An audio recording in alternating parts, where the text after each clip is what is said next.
Bismillahirrahmanirrahim. Assalamualaikum warahmatullahi wabarakatuh. Kami dari mahasiswa UIN Alauddin Makassar. Video ini kami buat untuk menyelesaikan tugas mata kuliah kami, yaitu Hadis Psikologi dengan dosen pengampu Dr. Haji Andi Darussalam MAG. Kami dari kelompok 4 terdiri dari 3 anggota, yaitu saya sendiri, Ibnu Arabi Rauf dengan NIM 30700118112, Fitri Utami dengan NIM 30700118070, Nur Cima dengan NIM 30700118082. Kami dari kelompok 4 akan membahas tentang konsep jiwa menurut Islam. So, langsung saja simak video berikut ini. Manusia adalah makhluk sempurna yang kehadirannya menjadi tanda tanya besar bagi berbagai kalangan, terutama para ilmuwan dan filosof. Hampir semua kalangan tidak ingin mengabaikan fenomena besar dari penciptaan tersebut. Jasad, akal, perasaan, dan jiwa yang merupakan unsur penting manusia adalah bagian yang paling sering dibahas dalam kajian keilmuan. Umumnya, penelitian ilmiah hingga saat ini hanya mampu mengetahui unsur-unsur fisik yang ada pada manusia.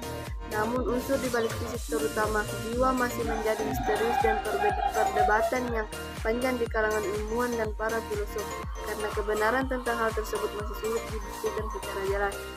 Kata jiwa berasal dari bahasa Arab an-nafs atau nafs, yang secara harfiah bisa diterjemahkan sebagai jiwa. Dalam bahasa Inggris disebut soul atau spirit.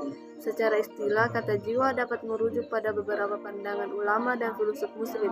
Para filosof muslim, terutama Al-Kindi, Al-Farabi, dan Ibnu Sina, umumnya sepakat mendefinisikan bahwa jiwa adalah kesempurnaan awal bagi fisik yang bersifat alamiah, mekanistik, dan memiliki kehidupan yang energik.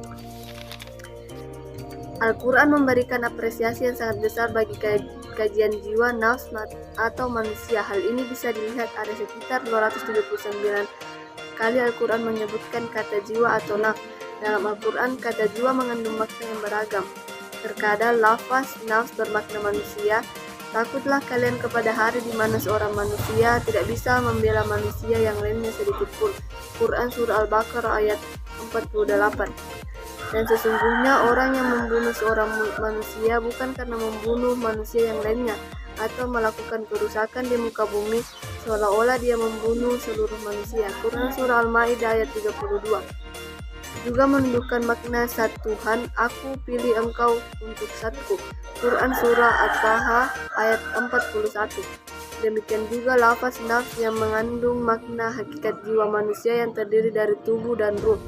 Dan kalau kami menghendaki, niscaya kami akan memberi kepada tiap-tiap jiwa petunjuk. Quran Surah As-Sajdah ayat 13.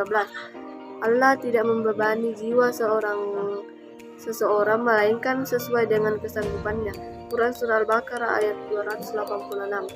Istilah jiwa dalam hadis Rasulullah SAW. Selain dalam Al-Quran, beberapa hadis Rasulullah SAW juga menyinggung persoalan jiwa. Sama halnya dengan Al-Quran, kata nafs jiwa juga digunakan dalam makna yang beragam. Dalam hadis Rasulullah SAW, pengguna kata nafs jiwa ditemukan dalam berbagai bentuk, diantaranya nafs dalam arti perasaan dan perilaku, nafs dalam arti zat atau esensi manusia, nafs dalam arti ruh manusia. Jiwa menurut filosof muslim. Beberapa pandangan filosof muslim mengenai jiwa justru memperkaya konsep jiwa dalam Islam. Hakikat jiwa. Di antara filosof muslim lainnya, barangkali Ibnu Sina yang secara komplit menjelaskan tentang esensi dan hakikat jiwa.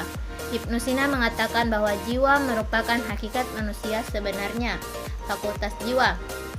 Para filosof muslim umumnya memiliki kesamaan dalam membagi fakultas daya jiwa. Klarifikasi fakultas jiwa yang lebih jelas menurut Al-Farabi dan Ibnu Sina menjelaskan ada 3 bagian. Yang pertama, jiwa tumbuh-tumbuhan, an-naf an-nabatiyah, jiwa hewan, an-naf al-hayawaniyah, jiwa rasional, an-naf an-natiyah. Hubungan jiwa dan rasad, hubungan antara jiwa dan jasad juga memiliki pembahasan dalam kajian filosof Islam. Kita mungkin hanya menemukan pendapat Ibnu Sina antara jasad dan jiwa memiliki koleksi sedemikian kuat, saling bantu-membantu tanpa hentinya. Jiwa dalam pandangan Sufi, jiwa dan tabiatnya. Bagi kaum Sufi, jiwa adalah manusia yang paling berbahaya bagi manusia yang dapat dua sisi badan. Selain itu, dalam menjelaskan tentang tabiat, sifat, dan jiwa, kaum Sufi memang berdasarkan apa yang terdapat dalam Al-Quran. Allah SWT membagi jiwa kepada 3 sifat karakter, yaitu an-naf al-mutmainnah, an-naf awwamah, dan an-naf amarah bisu. Perbedaan jiwa dan ruh. Sebagian para filosof muslim umumnya membedakan antara jiwa dan ruh, namun sepertinya kedua tersebut lebih banyak yang membedakannya. Abu Bakar, salah satu seorang, mengatakan ruh adalah ladang kebaikan, sebab ia sumber rahmat, sedangkan jiwa dan jasad dalam ladang keburukan, sumber syafaat. Sesungguhnya Islam memiliki sebuah konsep yang utuh mengenai jiwa. Setiap para ulama memiliki sebuah konsep pandangan yang mengakar kuat terhadap jiwa. Seperti kata Ali bin Abi Thalib, "Man arafa nafsahu fa'at arafa rabbahu." Barang siapa mengenal dirinya, jiwa, maka ia akan mengenal Tuhannya.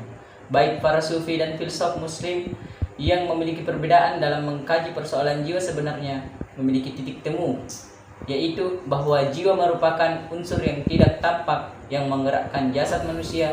Ia berasal dari Allah yang semestinya harus selalu dijaga agar senantiasa berada dalam kondisi yang bersih.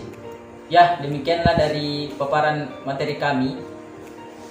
Jika ada yang ingin mengajukan pertanyaan, kami persilahkan. Thanks for watching. Jangan lupa like, subscribe, comment, and share.